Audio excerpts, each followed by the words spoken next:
आजूबाजूच्या लोकांना दरवर्षी या ठिकाणी इथे मोठ्या प्रमाणात धिंगाणा होत असल्यामुळे खूप त्रास होतो।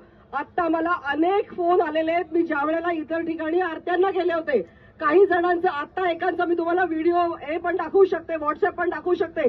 लिव्हरचा कॅन्सर झालेला एक पेशंट आहे, एक अतिशय वृद्ध 90 वर्षाची व्यक्ती आहे। कसा काय आवाज सहन होणार आहे? दरवेळेला इथे दही अंडे होते। तुम्हाला मान्य आहे का सांगा?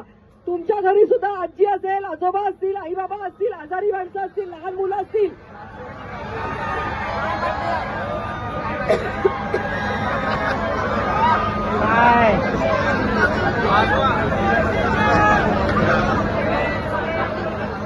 हा कार्यक्रम इथून पुढे जीत ग्राउंडवर होणार नाही।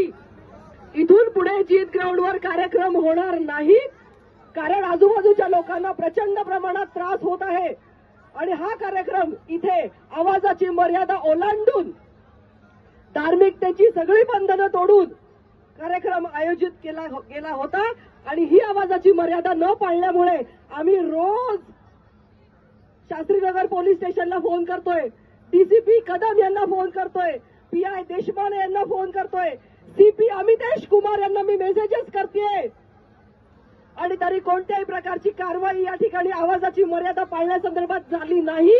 आणि म्हणून नाईलाजानी आम्हाला हा सनदशीर मार्गाने भंग करावा लागला, हा सत्याग्रह करावा लागला आणि इथून पुढे या ठिकाणी कोणत्याही प्रकारचा असा कार्यक्रम आम्ही होऊ देणार नाही की ज्याच्यामध्ये